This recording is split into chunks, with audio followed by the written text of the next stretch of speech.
Let me ask you something. Have you ever felt extremely overwhelmed when it comes to managing or even getting started with your personal finances?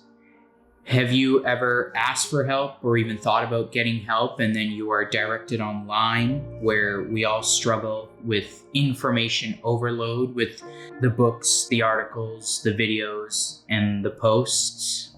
See, this leads us to what's called a paralysis by analysis, where we just don't end up doing anything at all. But here's the thing, if you've ever felt this way, you're not alone. See, a conservative estimate has the total debt per household to be $130,000 in North America from all sources. The median retirement savings for those who are in their 50s is approximately $100,000. 21% of Americans don't have any savings whatsoever, and 40% of them believe that they'll have to work past the age of 65. And don't get me wrong, I spent over 5 years and $35,000 in a formal education in business, finance, and economics. And if it wasn't for one upper level elective course, I would have no idea how to manage my personal finances or get ready for the next stage in my life. My name is Menon, and I'm a junior wealth manager here in Canada. And early in my career thus far, I've noticed a few ironic realities that I believe really needs to change. See, the people who need the advice the most, such as those who are struggling financially or who are younger, are often looked beyond because they're not deemed as potential profitable clients. In this world of financial advice and wealth management, you make money off of your clients who have money or are willing to pay money for your services.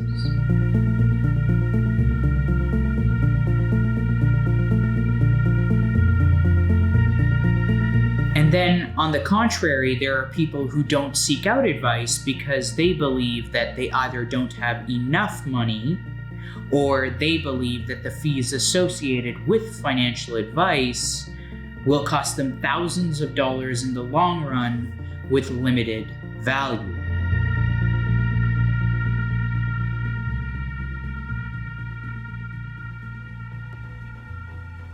But then there's a third problem that probably confuses me the most, and it's what really brings this all together.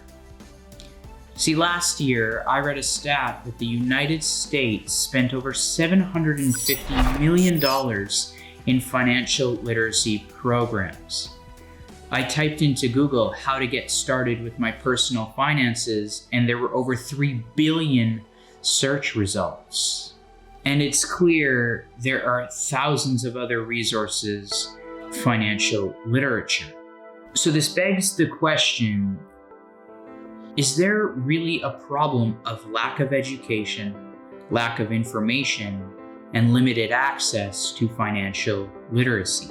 See, I think the problem is that there's too much information. The barrier to post something online these days is extremely low. You have to sift through a lot of dirt to actually find the gold. Anyone can tell you how to get rich these days, which is cool and all, but a lot of people have no idea what they are talking about. So with all of this in mind, we can learn, we can remember, but why can't we execute? How much do you need to retire? Should you buy or should you rent in your 20s? How much are you paying in taxes? And is there any way to reduce that? How and what should you be saving and investing in? See, these are all questions When we try to find the answers, we're just led to more questions. See, I believe that there is no problem when it comes to lack of information, lack of access to financial literacy, or even poor financial circumstance. I believe the real problem is a lack of execution and poor financial behavior.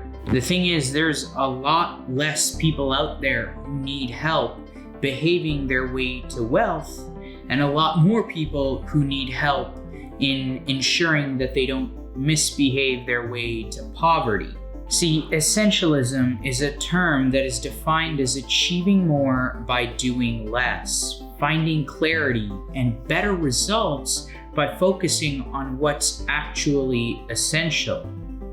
So this begs the question, why can't we do this with our own personal finances? So financial essentialism is a term that I've coined that represents a focus on behaviors, habits, and execution rather than on overwhelming, complex, and boring information. Essentialism is about freeing up your time and energy for what you really care about. And if finance isn't one of those things, it's not worth it being a major source of stress. So count the stars, not your pennies. Listen to the music, not the markets. And focus on what's actually essential.